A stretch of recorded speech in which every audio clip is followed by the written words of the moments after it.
हे everyone, मैं हूं Anam Chahar. Welcome to my YouTube channel. आज की वीडियो में मैं डिस्कस करूंगी क्लास 10 का lesson number 7 glimpses of India part 1। Glimpses of India divided है 3 पार्ट्स में और इस वीडियो में मैं कवर करूंगी सिर्फ पार्ट 1 जो कि है अ बेकर फ्रॉम गोवा।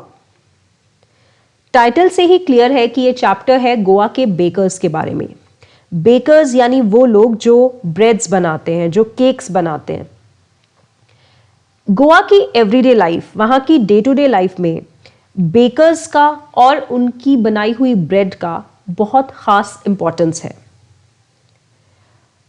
जो राइटर है, जो ऑथर है, वो बताते हैं कि उनके एल्डर्स जो थे, उनके बड़े बुजुर्ग जो थे, वो अक्सर स्टोरी सुनाते थे पोर्टुगीज डेज की, यानी जब गोवा में पोर्टुगीज लोगों का राज हुआ करता था, तो वहाँ पे बेकर्स का कितना इम्पोर्टेंट रोल था उसके बारे में उनके बड़े जो हैं, उनके बड़े बुजुर्ग जो हैं, वो अक्सर कहानियाँ सुनाते हैं।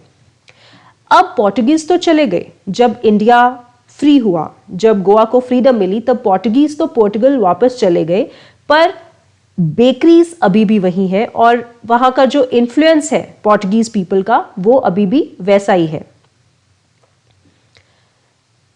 ऑथर फिर बताते हैं कि गोवा के विलेजेस में आज भी जो बेकर है वो घर घर जाके अपनी ब्रेड्स को सेल करता है और जो पुराने बेकर्स हैं उनके बेटे भी आगे चल के यही फैमिली बिजनेस को अडॉप्ट किया है और वो भी इसी बिजनेस में है। वो भी ब्रेड्स बनाते हैं, केक्स बनाते हैं और उनको गोवा की लैंग्वेज में क्या कहा जाता है? पडेट्स।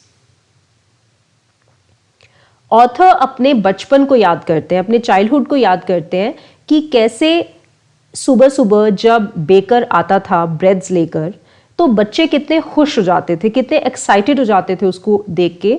स्ट्रीट्स में रोज 2 बार आता था बेकर, एक बार सुबह को और एक बार शाम को, और हमेशा उसने एक थिक बैम्बू स्टिक कैरी की होती थी सपोर्ट के लिए, और उसकी जो जिंगलिंग है, जो घंटी लगी होती थी बैम्बू स्टिक पे, वो जैसे जैसे जिंगल करती थी तो बच्चों को सायरन मिल जाता था कि बेकर उनकी स्ट्रीट में, उनके घर के आसपास आ गया है, तो वो दौड़ के उसके पास जाते थे ताकि उससे ब्रेड्स ले सके। और वो जिंगलिंग साउंड सुन के जो उनकी ममा होती थी, जो लेडी ऑफ द हाउस थी, वो भी घर से बाहर आ जाती थी ब्रेड खरीदने के लिए। और जब बच्चे बेकर को घेर लेते थे तो अक्सर उनको डांट पड़ती थी उनकी ममा से, पर फिर भी जैसे तैसे दे वुड मैनेज। वो या तो किसी बेंच पे चढ़ के या किसी शॉर्ट वॉल, दीवार पे चढ़ के वो सब देखते थे कि बेकर आज कौन कौन सी ब्रेड्स लेकर आया है। और फिर वो अपनी मनपसंद की जो ब्रेड बैंगल्स थी, जो गोल गोल ब्रेड्स थी, जो डोनट्स थे, वो खरीदते थे बच्चे उसकी बास्केट से सर्च आउट करके अपनी पसंद की ब्रेड बहुत खुशी से खरीदते थे। राइटर फिर बताते हैं कि गोवा में आज भी मैरिजेस हो या कोई भी तरह की सेरेमनीज हो, कोई भी त्योहार हो, वो इनकम्प्लीट है वहाँ की खास ब्रेड के बिना।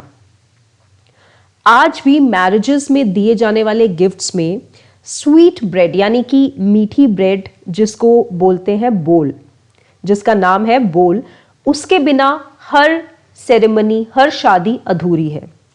और जब किसी की एंगेजमेंट होती है तो उसकी ममा जो है वो एक खास तरह की सैंडविचेस बनाती हैं। ये वहाँ का रिवाज है, ये वहाँ का कस्टम है कि अपनी बेटी की सगाई के दिन बेटी की माँ आज भी ब्रेड सैंडविचेस बनाती हैं।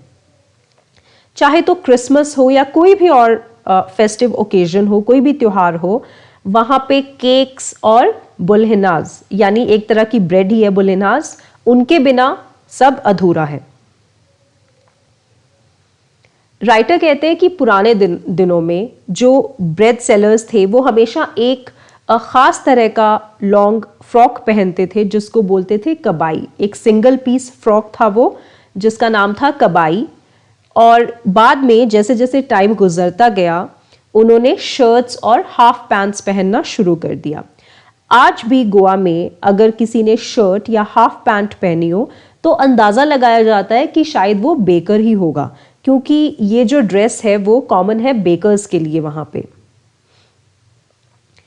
उसके बाद राइटर बात करते हैं पेमेंट्स के बारे में कि बेकर्स को उनकी ब्रेड की पेमेंट कैसे मिलती थी।